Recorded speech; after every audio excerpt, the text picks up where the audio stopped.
At 5:30 local time, a Russian Buyan-M corvette carrying 8 Kalibr cruise missiles in the Sea of Azov was preparing to fire on Ukrainian cities. While the mission had been relatively quiet so far, this would all change in a matter of seconds. Unknown to the Russian sailors, 7 Ukrainian drones were hunting them. The lead Rybaka accelerated to 400 kilometers per hour.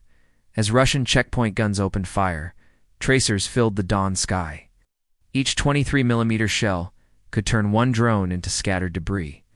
And that's when the real problems began. The checkpoint gunner couldn't see the drones, but he could hear them.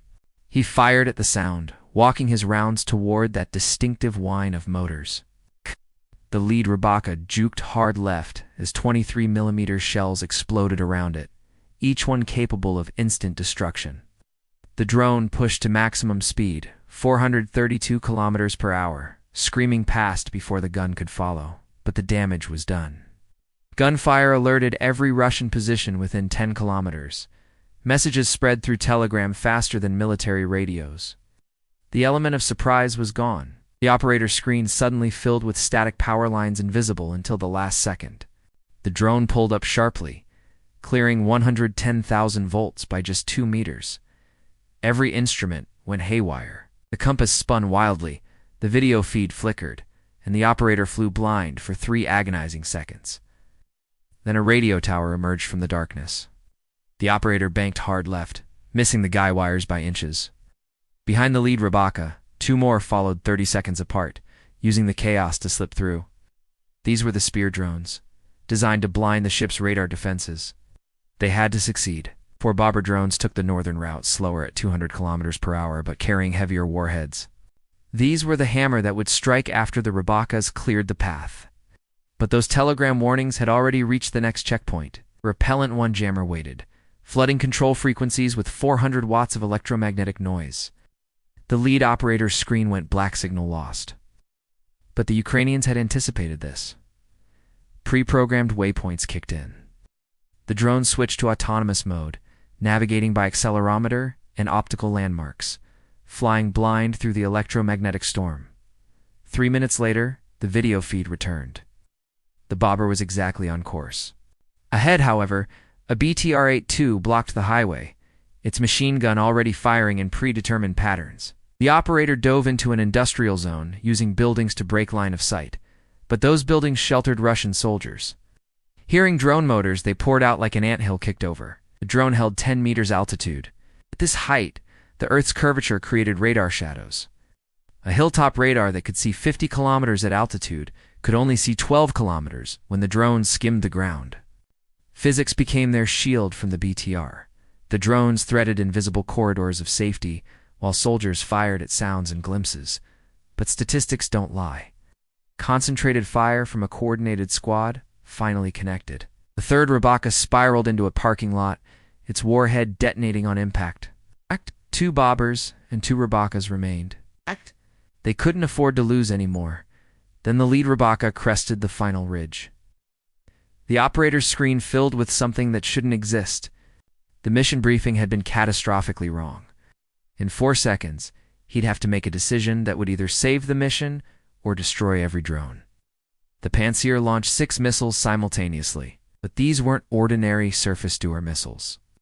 They were Pantsir-ME anti-drone interceptors, developed after commercial quadcopters had humiliated Russian air defenses in previous encounters. Each missile weighed just 12 kilograms but carried 200 tungsten spheres in a fragmentation warhead designed to create a donut-shaped pattern specifically for small UAVs. The spheres expanded outward at 1,800 meters per second, creating a lethal cloud 10 meters in diameter, more than enough to splash these drones.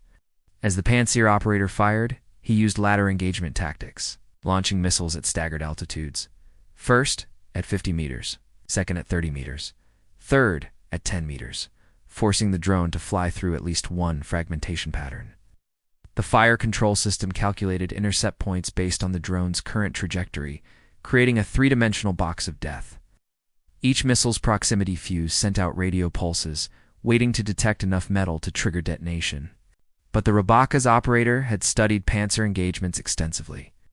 The operator leveled out at 5 meters and lined up on the Podlet K1 radar, the system providing targeting data to every Russian launcher within 200 kilometers. The Pantsir's twin 30mm cannons opened fire, each barrel cycling at 5,000 rounds per minute. The gunner tried boxing tactics, creating rectangular zones of fire where the drones should be. But the fire control solution needed 1.5 seconds to calculate, 0.5 seconds for servo motors to aim, then 1.5 seconds for rounds to travel to kilometers, a total lag of 3.5 seconds. The drone operator changed course every 2 seconds, ensuring the system was always solving an outdated problem. The Rabaka punched through and slammed into the radar antenna. The shaped charge detonated, creating the Monroe effect. Explosion crushed a copper cone into a hypersonic jet, not melting, but deforming it under such extreme pressure that solid metal punched through armor like a needle through paper at 7,000 meters per second. The jet pierced the antenna array, processing units, operator stations, and out the back wall before dispersing into copper spray.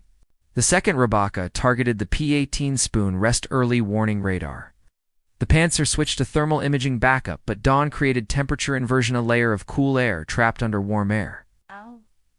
This caused thermal shimmer and false signatures as the layers mixed. The drone's electric motors generated minimal heat, only about 10 above ambient, against the warming morning sea. The drone appeared as a cold spot, then disappeared entirely when flying over cooler land patches.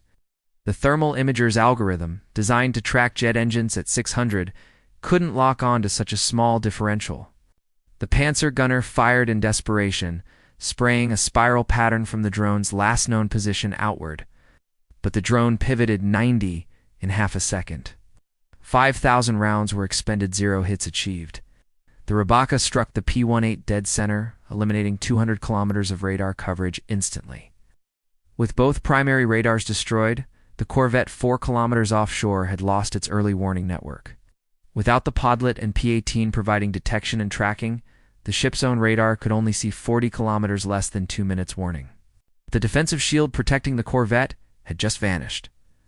The ship's radar detected the incoming drones at 4 kilometers. Ghost contacts appeared and disappeared with each wave.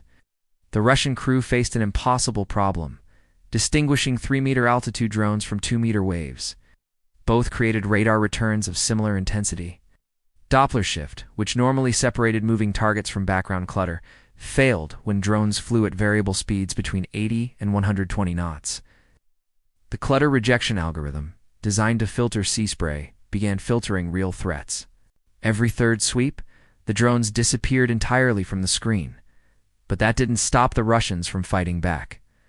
The AK-630M2 duet system spun up with a mechanical whine. 10,000 rounds per minute erupted from twin 30mm cannons.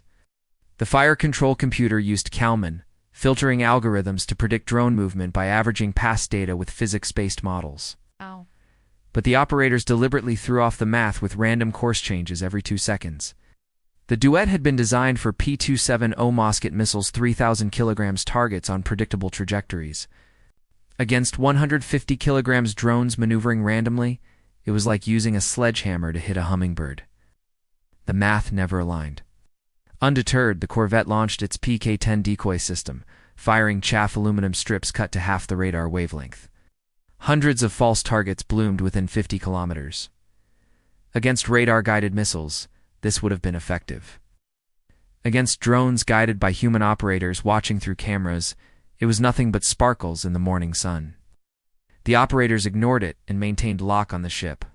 Next, the TK-25E electronic countermeasure suite activated, blasting 200 watts across 20 megahertz to 40 gigahertz against normal radio-controlled drones.